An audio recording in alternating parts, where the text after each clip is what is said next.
22 నెలల పాలన ఎట్లుంది మొత్తానికి? 22 నెలల పాలన చూస్తే ప్రజలు చిన్న చిన్న పిల్లల నుండి ముసలి ముతక వరకు కూడా ఈ రోజు యొక్క పాలన గురించి చెప్తున్నారండి. ఎందుకంటే చీరల విషయం ఇప్పుడు ప్రజెంట్ సిచ్యువేషన్ అయితే బతుకమ్మ చీరలు అన్నారు.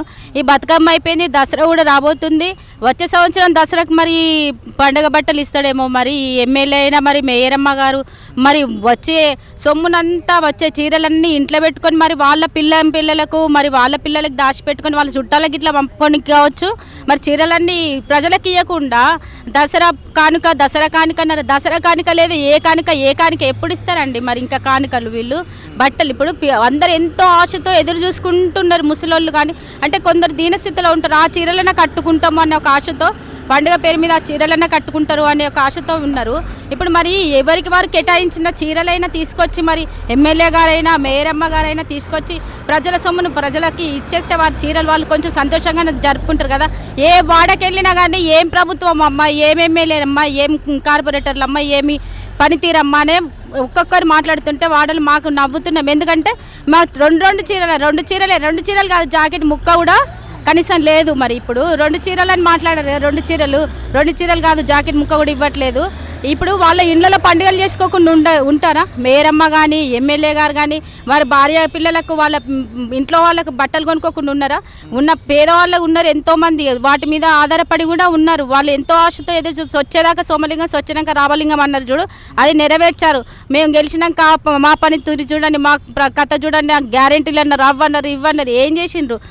ఎక్కడిది అక్కడే ఉన్నది. ఎక్కడి చీరలు కాదు, అసలు కొట్టుకొని చేస్తున్న జనాలు ఇప్పుడు ఉన్న పరిస్థితులలో ఒక్కొక్కరు ఎంత బాధపడుతున్నట్టే గల్లీలలో తిరుగుతుంటే మమ్మల్ని క్వశ్చన్ చేస్తున్నారు.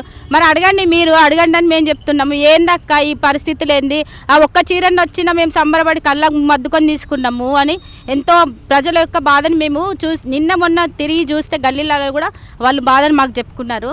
మరి ఏం చేస్తున్నారు? ఇంట్లో మరి షాపింగ్ లేకుండా ఉన్నారా? ఎమ్మెల్యే కానీ మేయరమ్మ గారు షాపింగ్ లేకుండా ఉన్నారా? మరి ఒక చీరలు ఇంకా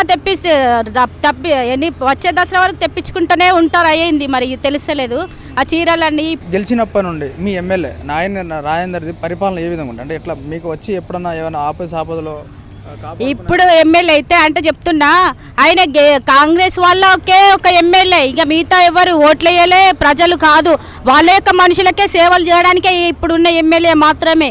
గత ప్రభుత్వం ఎమ్మెల్యే అయితే మరి ప్రజానాయకుడు, ప్రజలలోకి వెళ్ళి ప్రజా పాలన మాత్రమే తను చేసిండు, ఏం ఆశించకుండా ఊరు వాడ గల్లీలు తిరిగాడు. ఏ కస్టమర్ దాస్యం వినయ్ భాస్కర్ గారు గల్లీలకు వచ్చి ఏ ప్రాబ్లం ఉందని వేరే వారి ద్వారా వార్త వచ్చిన చచ్చిన పుట్టుకలైనా చావులైనా పెళ్ళిళ్ళైనా ఒక వార్త తెలుసుకొని తను వచ్చి ప్రజలకు వచ్చి వాళ్ళ ఇండ్లకు వచ్చి పరామర్శించి వెళ్ళేది.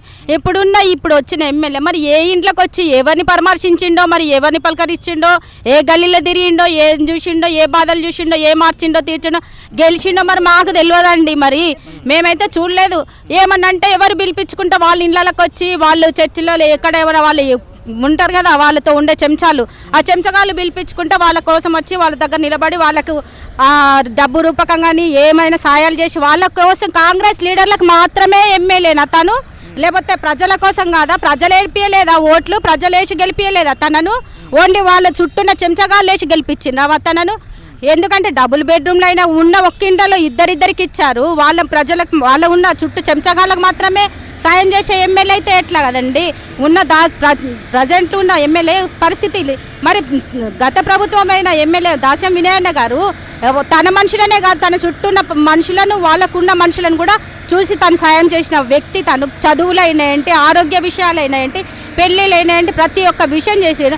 ఇప్పుడున్న ఎమ్మెల్యే వాళ్ళ మనుషులకు మాత్రమే, వాళ్ళ చుట్టూ ఉన్న చెంచగాళ్ళకు మాత్రమే తను ఎమ్మెల్యేనైతే నేను ముఖ్యంగా చెప్తున్నా. ఎందుకంటే ఎప్పుడు తను ఒక్క దగ్గరికి రాలే, ఒక ఉన్న పరిస్థితులు చూడలే, ఏ చావుకు రాలే, ఏ పుట్టుకకు రాలే, ఏ పెళ్ళికి రాలే, తను ఏ సిచ్యువేషన్ వచ్చి మరి అడగలేదు, తెలుసుకోలేదు. ఇదేం పద్ధతి? మరి ఏమో ఇప్పుడు ఎలక్షన్ పెడితే గెలిచేటట్టే ఉన్నాము అన్నట్టుగా చెప్తున్నారు. ఎవరండి? బీఆర్ఎస్ అయితే పక్కా గెలుస్తుంది, వచ్చి చూడమనండి.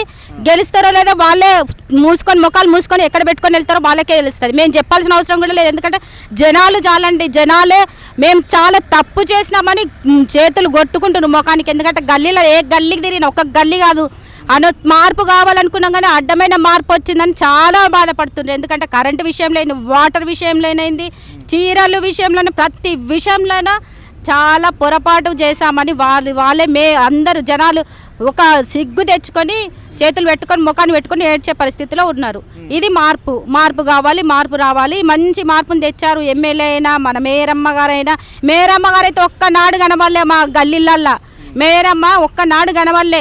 మరి మేయర్ అనే మనిషి ఎందుకు ఒక ఆడమే ఉండి ఆడల యొక్క అవసరాల తక్కలు తీర్చకుండా చీరల విషయం మరి తాను చర్చించకుండా ఇంట్లో కూర్చొని ఆఫీస్లో కూర్చొని కారెక్కి తిరగంగానే మేయర్లు కాదండి. ప్రజల మేయర్ అంటే ఏంటి, మేయర్ యొక్క విలువ ఏంటి, మేయర్ యొక్క ప్రాముఖ్యత ఏంటి, తను చేసే పని ఏంటి, ప్రజలలోకి వచ్చి ప్రజల యొక్క సమస్యలు తెచ్చుకుంటారు, డివిజన్లలో ఉన్న యొక్క ఇబ్బందులు తెలుసుకుంటారు, మేయర్ అంటారు.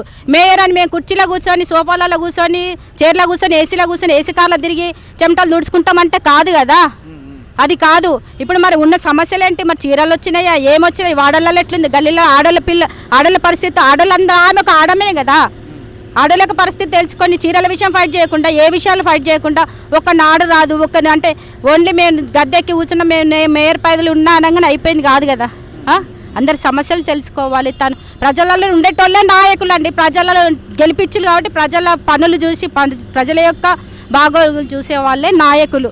లేదు మేము మా చెంచగాళ్ళ బాగోగులు చూసామంటే వాళ్ళు నాయకులు కాదు నా దృష్టిలో.